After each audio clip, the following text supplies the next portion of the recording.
हूँ। अर्थात आप हमें क्षत्रिय कुलवंशी ना समझकर। आप उचित ही समझ रहे हैं राजर्षि।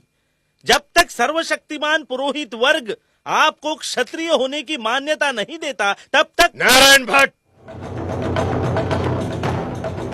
धर्मानुसार ब्राह्मण श्रेष्ठ है महाराज, और मैं अपने ब्राह्मण धर्म का यथावत पालन कर रहा हूँ। जब तक आपको क्षत्रिय होने की मान्यता नहीं मिल जाती, तब तक आप मेरे लिए शूद्र समान ही हैं। मैं क्या हूँ और क्या नहीं, ये तुम मुझे बताओगे?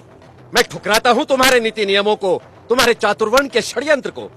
तुम वही पुरानी घिनौनी श्रृंखला की कड़ी हो जिन्होंने हमारे श्रद्धेय पूर्वज श्री छत्रपति शिवाजी महाराज के राज्याभिषेक के समय उन्हें शूद्र कहकर अपनी मूर्खता का परिचय दिया। लेकिन मैं तुम्हारे इन पाखंडों को चलने नहीं दूंगा। निकल जाओ यहाँ से।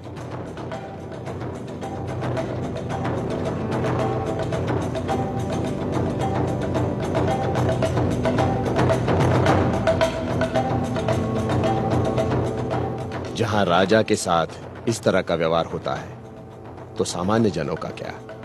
मुझे ही कुछ करना होगा।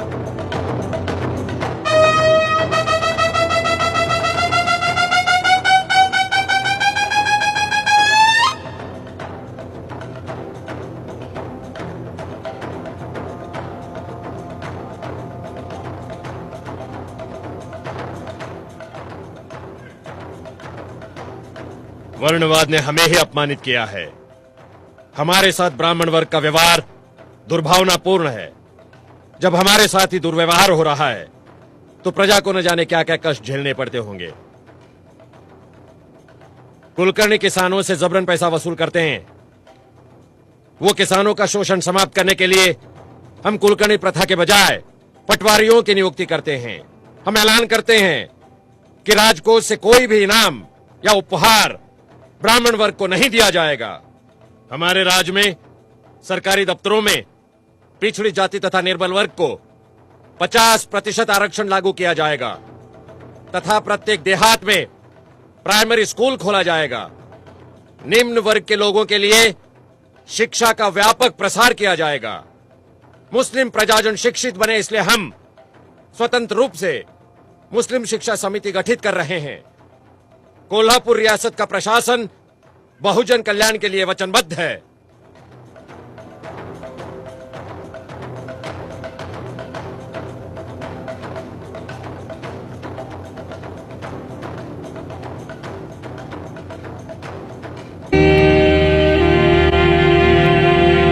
स्वशासन ये एक महार का उतना ही जन्मसिद्ध अधिकार है जितना कि एक ब्राह्मण का, और जब तक इस विचार भाव का स्वीकार नहीं होता हिंदुस्तान को स्वशासन मिलने की संभावना नहीं।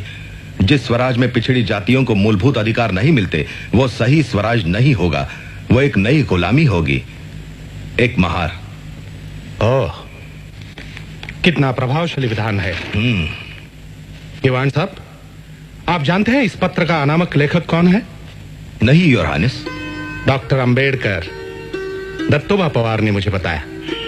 डॉक्टर अंबेडकर एक पाक्षिक पत्रिका शुरू कर रहे हैं और उन्हें कुछ मदद की जरूरत है। हाँ योर हाइनेस, मैं मानता हूँ कि आप वर्ण व्यवस्था की अनिष्ट प्रथा को मिटाने और नीची जाति वालों को ब्राह्मणों और पुजारियों के अन्याय से मुक्त कराने की जो कोशिश कर रहे हैं वो है तो बहुत साहसपूर्ण।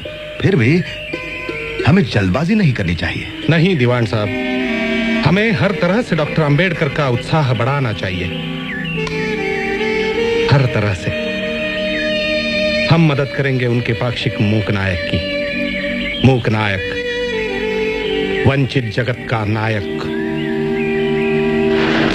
किती किती सांगू तुला, किती किती सांगू तुला ग, किती किती सांगू तुला ग, किती किती। शिवतरकर लिखो।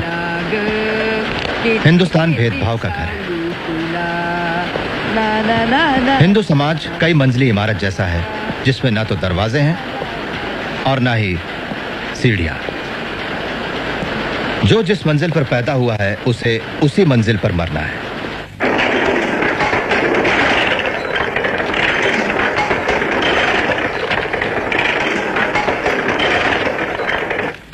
इस मानगांव परिषद ने मुझे विश्वास दिलाया है कि आपको अंबेडकर के रूप में अपना उद्धारक मिल गया। मुझे भरोसा है ये आपकी बेड़ियां तोड़ डालेंगे। इतना ही नहीं, वो समय आएगा, मेरा मन मुझे कहता है, जब अंबेडकर इस देश के अग्रणी और महान नेताओं में गिने जाएंगे।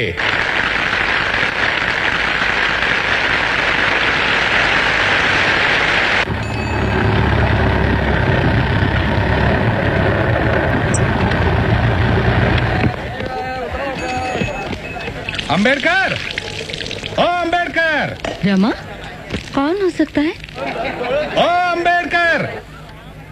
लगता है शाहू महाराज हैं। चलो ऊपर ही चलते हैं। जी।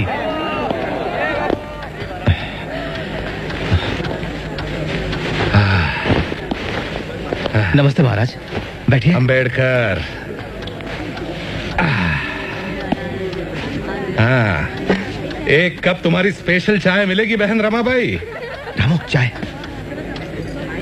ये बात बिल्कुल सच है कि हर महान आदमी के पीछे एक स्त्री होती है, रमा बहन जैसी। तुम भाग्यशाली हो अंबेडकर।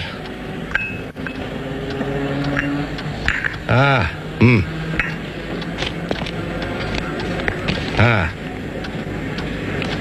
पढ़ाई के लिए लंदन जा रहे हो ना? मेरी छोटी सी भेंट, खोलिए उसे।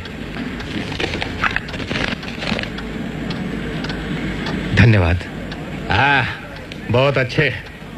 तो चले, मूकना है, कॉफी जो जाना है।